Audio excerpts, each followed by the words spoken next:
रजा रूमी साहब, अवामी league out है, BNP और जमात इस्लामी की नई सफबंदी है। बांग्लादेश की सियासत में ताकत का तवाजुन किस हद तक तब्दील होगा? दूसरा, खित्ते की सियासत में बांग्लादेश की भारत से दूरी है कि मोहम्मद यूनुस ने भी पहला सरकारी दौरा चीन का किया, जो उनकी स्ट्रेटेजिक तब्दीली का इशारा है। खित्ते में किस तरह की तब्दीली मुमकिन है?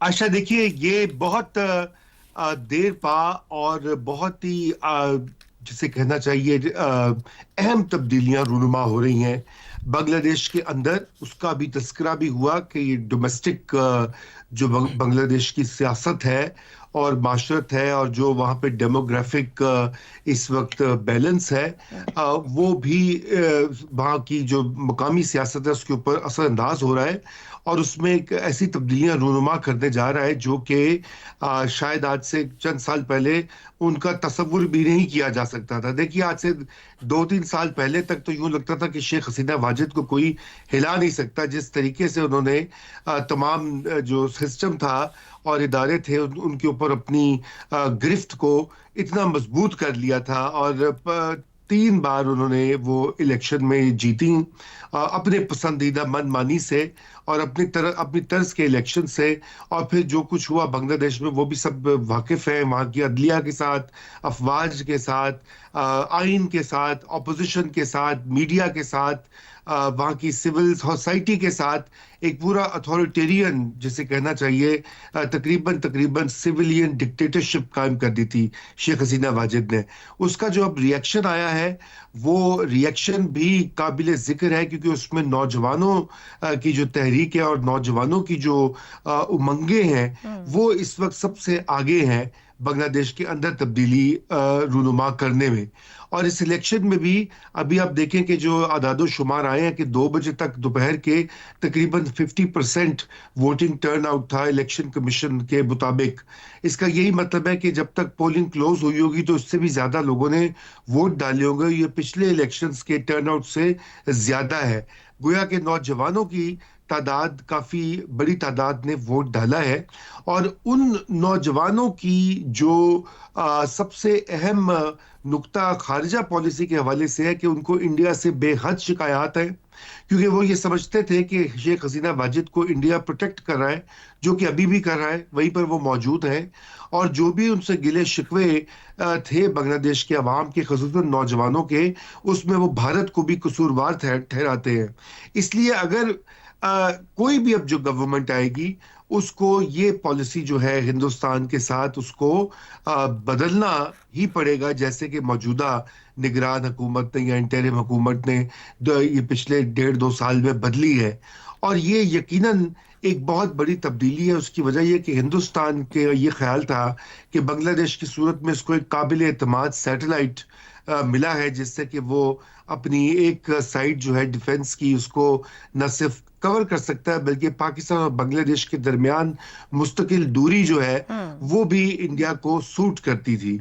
और लेकिन अब यूं लग रहा है कि पाकिस्तान के साथ ना सिर्फ ताल्लुकात बेहतर हो गए हैं बल्कि चीन के साथ जो बांग्लादेश के रवाबित हैं उनमें और तेजी आई है। और अब ये चीन का कैंप है जनूबी एशिया में, उसमें पाकिस्तान, बांग्लादेश, श्रीलंका, नेपाल शामिल हो चुके हैं। मां सिवाय हिंदुस्तान के सारे ही ममालिक जो हैं वो इस चाइनीज कैंप में है, जो कि इंडिया के लिए एक बहुत बड़ा ब्लो है और बहुत बड़ी खारजा महाज पर शिकस्त भी है। जी आयशा, दुरुस्त हो गया रूमी साहब। शहजाद चौधरी साहब, बांग्लादेश का इंतखाब खुद बांग्लादेश के नौजवान के लिए कि वहां पर एक तहरीक चली, 1400 जानों की कुर्बानी दी गई, क्या तब्दीली ला रहा है? बांग्लादेशी रियासत के स्ट्रक्चर में क्या तब्दीली होने जा रही है? जनूबी एशिया में बांग्लादेश का किरदार क्या रीडिजाइन होने जा रहा है? बड़ी कुव्वतें इस इंतखाब को कैसे देख रही, क्योंकि यूरोपीय यूनियन के मुबस्सिरीन कह रहे हैं कि सबसे बड़ा 26 का जमहूरी अमल हो रहा है बांग्लादेश में।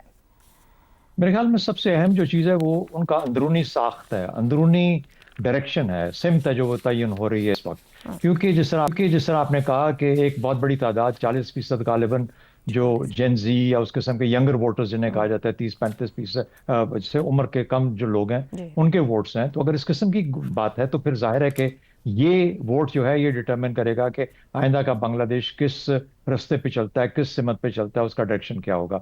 उस हद तक तो स्ट्रेटेजिक मैं मानता हूं इसको, क्योंकि अभी जो फैसले होंगे, अभी जो रास्ता पकड़ेगा वही अब गालिबन जब तक ये पौध बढ़ती जाएगी अपनी उम्रों के अंदर और कायम रहेगी, तो गालिबन वो वही नजरिया लेके साथ साथ चलते रहेंगे। उसके अंदर मैं उसके जो बाहर के शाफसाने हैं वो मैं बाद में आऊंगा, लेकिन ये इस हद तक तब्दीली जरूर। लेकिन दूसरी बात, हमें ये भी ख्याल रखना है कि एक बहुत बड़ा हिस्सा बांग्लादेश का शायद इस इलेक्शन में हिस्सा नहीं ले सका। दुरुस्त।